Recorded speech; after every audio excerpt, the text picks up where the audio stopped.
In 1934, a 10-year-old girl was dragged through the most dramatic custody fight in legal history. She won, and it destroyed her.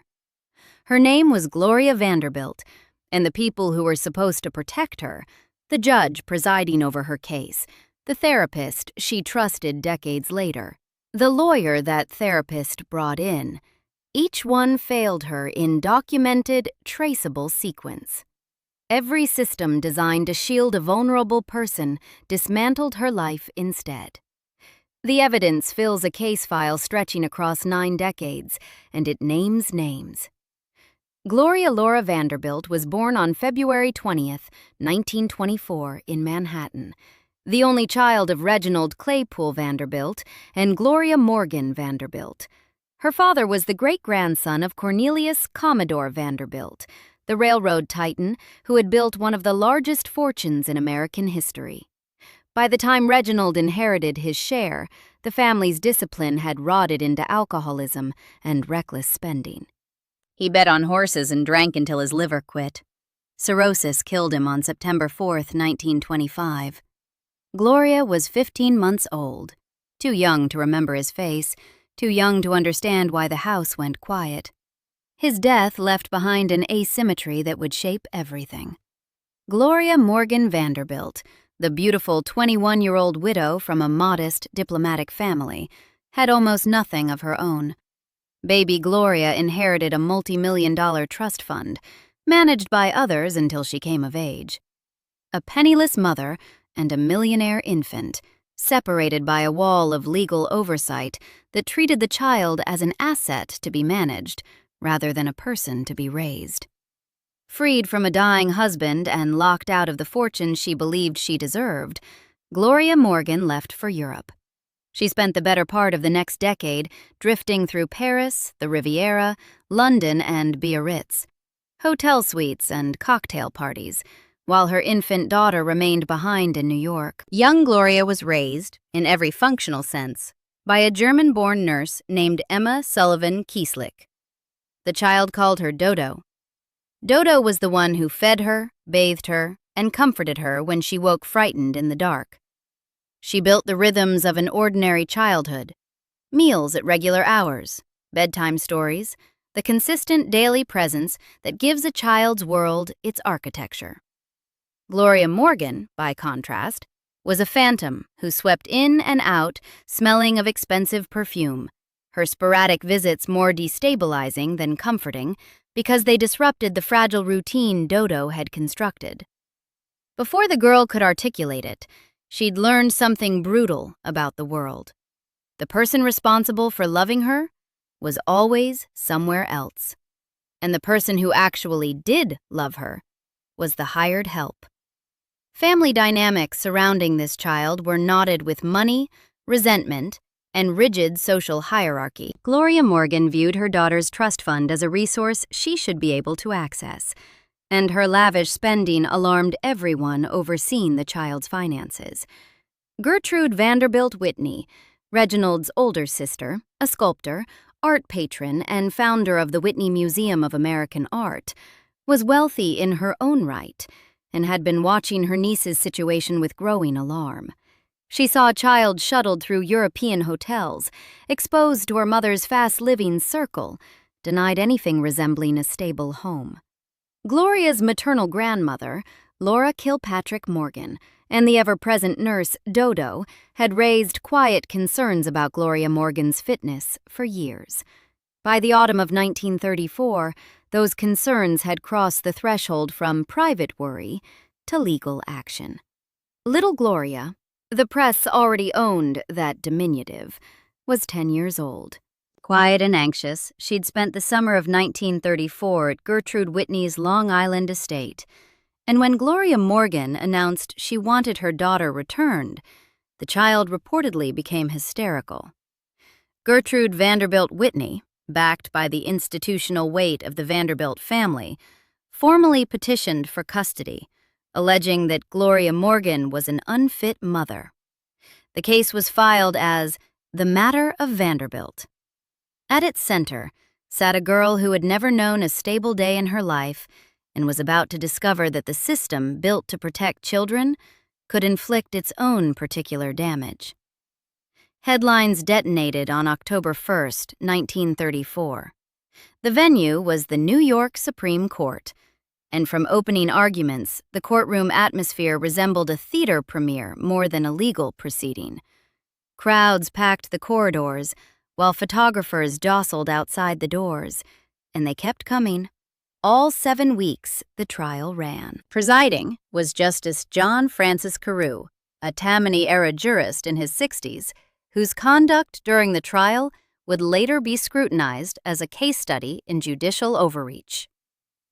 Gertrude Whitney's legal team argued her niece's welfare demanded immediate removal from the mother's care. Gloria Morgan was represented by attorney Nathan Burkan, who had felt protective toward the child since Reginald Vanderbilt's death and genuinely believed a daughter belonged with her mother. The legal question was narrow. Who would raise this girl, and who would control her trust? The human question was much larger, and it belonged to a person who had no lawyer, no advocate, and no real voice in the proceedings. A 10-year-old, waiting in a courthouse hallway while adults decided her fate. 7 weeks of testimony followed, engineered to shock.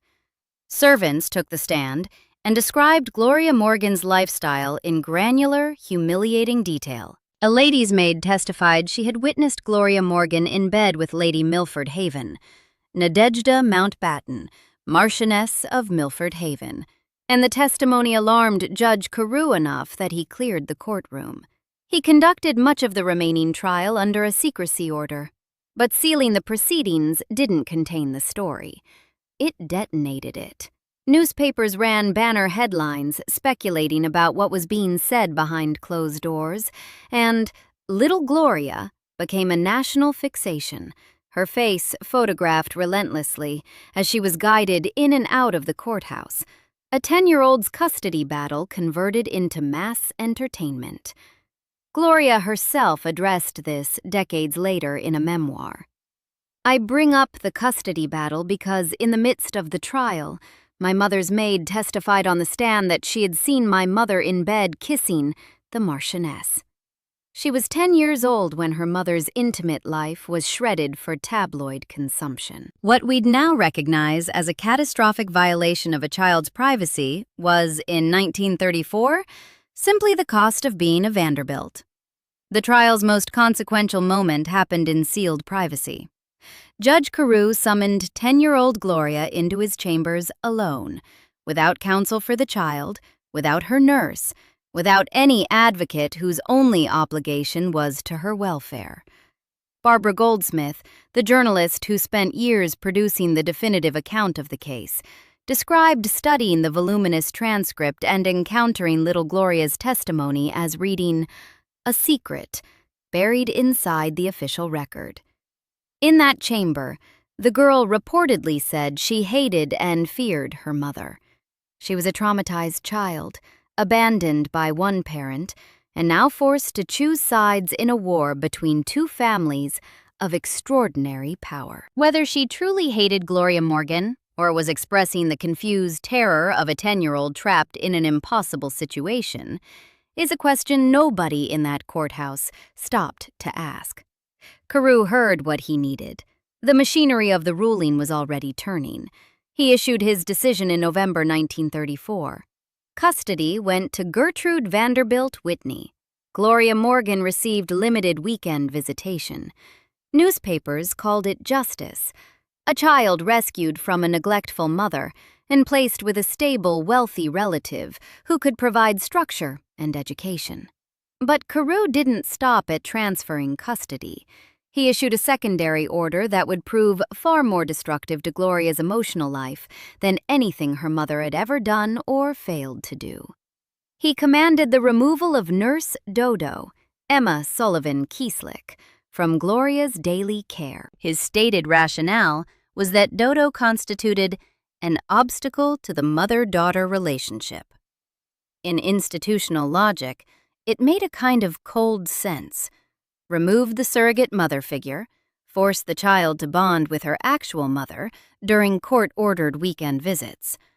A tidy solution on paper. In the reality of a 10-year-old girl's inner life, this ruling was an act of surgical destruction carried out by a man who didn't understand what he was cutting. Dodo had been the one constant since infancy. Through the years of Gloria Morgan's European wanderings, through the 7-week spectacle of the trial, through the wrenching transfer between households, she stayed.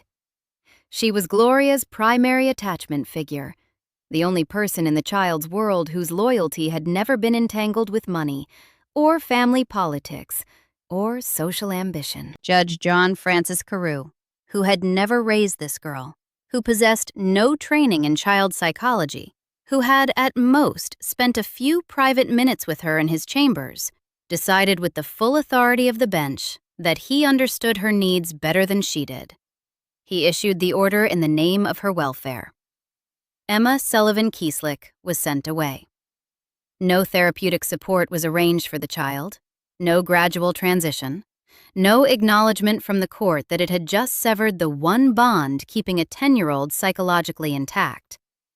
Gloria was told her nurse was gone, and the system that removed Dodo congratulated itself on protecting her. Half a century later, the wound hadn't closed. Gloria wrote about losing Dodo in her 1985 autobiography, Once Upon a Time, A True Story, and the pain came through the page with a staggering intensity, generating responses from readers who recognized the architecture of their own childhoods in Gloria's account. "I cried and cried and cried," one reader wrote. "It was so tragically sad." Raw grief triggered by a memoir published 50 years after the events it recounts, proof of the permanence of what Judge Carew inflicted when he decided a courtroom was the right venue for severing a child's deepest bond.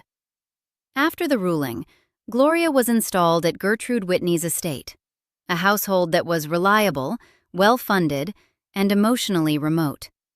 Whitney was in her 60s, consumed by her own creative projects and social obligations, and the home she ran met the child's physical needs with meticulous efficiency, while emotional needs went largely unaddressed. Court-mandated weekends with Gloria Morgan were performative and poisoned, because the trial's public exposure of her mother's private life had destroyed whatever relationship might have been repaired. Carew had manufactured the very dysfunction he claimed to be correcting. The child, stripped of Dodo, navigated the aftermath alone. Gloria grew up wealthy, educated, and profoundly isolated. Gertrude Vanderbilt Whitney died in 1942, when Gloria was 18, removing the last figure of nominal guardianship. She entered the adult world with financial resources most Americans couldn't fathom, and an emotional foundation that had been demolished at age 10.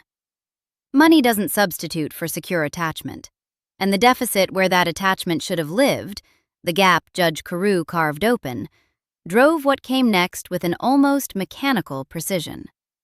At 17, she married Pasquale "Pat" DeCicco, a Hollywood agent with a reputation for violent temper and reported physical abuse. The marriage lasted from 1941 to 1945, and the pattern was already locked in.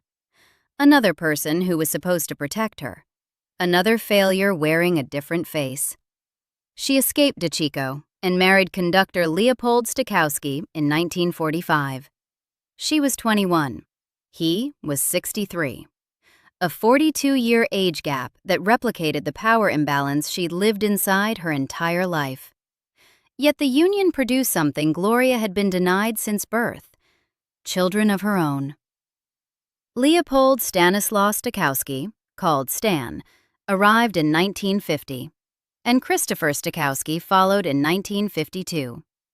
For nearly a decade, she tried to build the family that had been taken from her. When the marriage ended in divorce in 1955, she fought for custody of both boys, and won.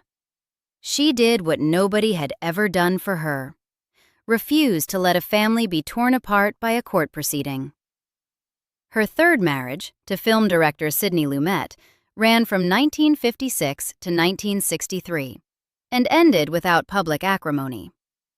Her fourth came closest to genuine redemption. In 1963, Gloria married Wyatt Emery Cooper, a writer from Mississippi who was warm, emotionally present, and grounded in ways nobody in her world had ever been. Two more sons arrived, Carter Vanderbilt Cooper in 1965 and Anderson Hayes Cooper in 1967. For the first time in 4 decades, Gloria experienced something resembling a functional, loving family. Wyatt was a devoted father who provided the emotional stability she'd been searching for since a judge stripped Dodo away. He adored her. The damage from 1934 didn't disappear, but for 15 years it had something to heal against. On January 5, 1978, Wyatt Cooper died during open-heart surgery. He was 50 years old. The one person who'd come closest to repairing the foundational damage was gone, taken by a failed surgical procedure, and Gloria, at 53, was alone again. She had 2 boys to raise through grief, and her own ravaged childhood offered no model for how to do it. Carter was 12. Anderson was 10, the same age Gloria had been when a judge dismantled her world. She held the family together anyway, because holding things together was the only skill the wreckage of her life had taught her. Carter Vanderbilt Cooper grew up bright, educated, and close to his mother. He was, by all accounts, a thoughtful and promising young man. He and Gloria and Anderson lived in the penthouse apartment at 10 Gracie Square on Manhattan's Upper East Side. On the evening of July 22, 1988, something went catastrophically wrong inside that apartment. Carter was 23 years old. He was reportedly in a severely agitated, possibly psychotic state. Gloria was home. She was in the apartment when the escalation began, present through every moment of what followed, unable to stop it and unable to leave. Carter climbed onto the wall of the 14th floor terrace. Gloria was standing there. There was a brief, agonizing exchange between a mother and her son. And then, Carter went over the edge. 14 stories. Gloria Vanderbilt watched her son fall. She was standing there when it happened, the same woman who'd had her nurse torn away at age 10, her mother's intimate life shredded in open court, her first husband's reported physical abuse, her beloved Wyatt's heart stopped on an operating table. That woman stood on a terrace and watched her 23-year-old son drop 14 floors to his death. The cruelty of the pattern had reached its terminal expression. Every person and every institution that should have shielded Gloria had failed, and the universe seemed to have adopted the same policy, not merely inflicting loss, but insisting she witness it firsthand, close enough to reach out and utterly powerless to change anything. The distance between a mother's outstretched hand and a terrace wall is measured in inches. The distance between that July night in 1988 and a judge's chambers in 1934 is 54 years. Both involved a child's fate being decided while Gloria stood helpless. Gloria wrote about Carter's death in her 1996 memoir, A Mother's Story.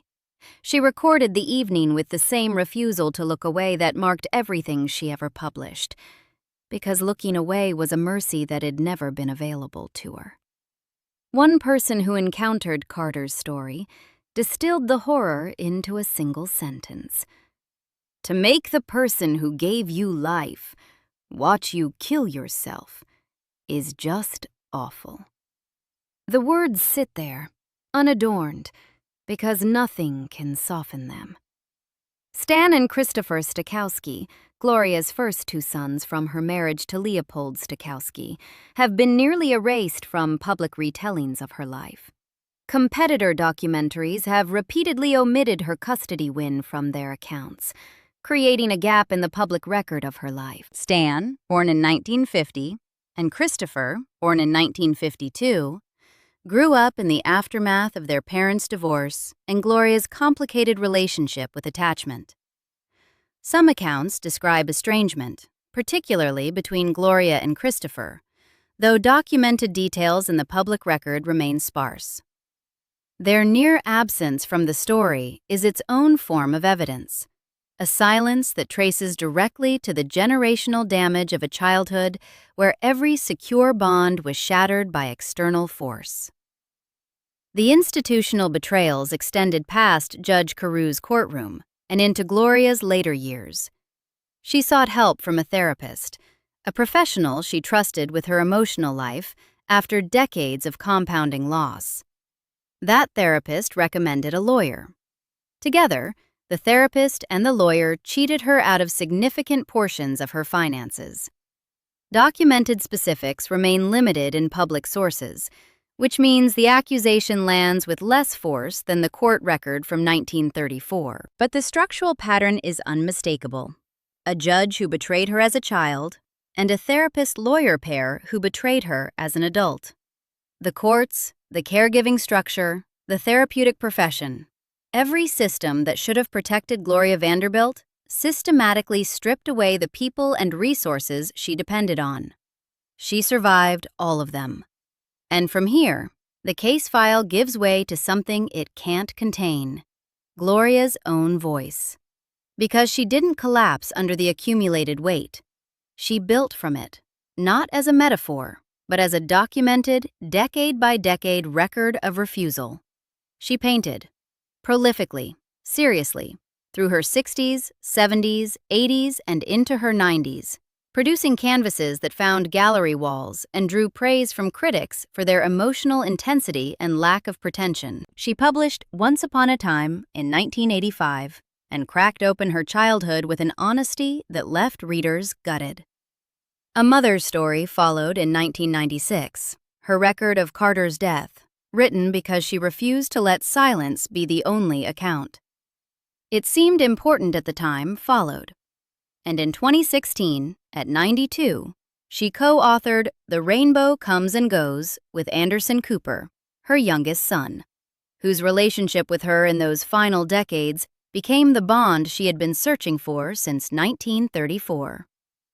Book after book, she returned to the worst moments and refused to let them have the last word. She didn't mythologize her pain or sand it down for comfortable consumption. She wrote the truth of what happened. And then, she got up the next morning and kept working. Anderson became the anchor of her final years. He spoke publicly about his mother with a tenderness that revealed something extraordinary. That Gloria had, against every reasonable probability, broken the cycle that started in Judge Caru's courtroom. She came from a childhood where nobody showed up for her. She showed up anyway. Into her 80s, into her 90s, through losses that would have leveled most people decades earlier. Gloria Vanderbilt died on June 17, 2019, at 95, of stomach cancer. Anderson announced her death on CNN, and the emotion in his voice was unmistakable. The sound of a son losing the one person who, after everything, had never let go. She left behind a line that has outlived every headline, every ruling, every tabloid photograph of a frightened 10-year-old being steered through a courthouse. Written in her own hand, carrying the weight of 95 years of proof. We are all survivors, 'cause it's my belief that pain and joy, fear and hope, desperation and determination are always joined. A judge took her nurse. A therapist took her money. A terrace took her son. Nobody mandated to protect Gloria Vanderbilt managed to do it. She did it herself. Everyone around her gave up. She didn't. And if you've carried your own version of that weight, if the people who should have shielded you were the ones who did the damage, your pain is real. Your survival counts, and you aren't alone in it. Subscribe for more stories like this.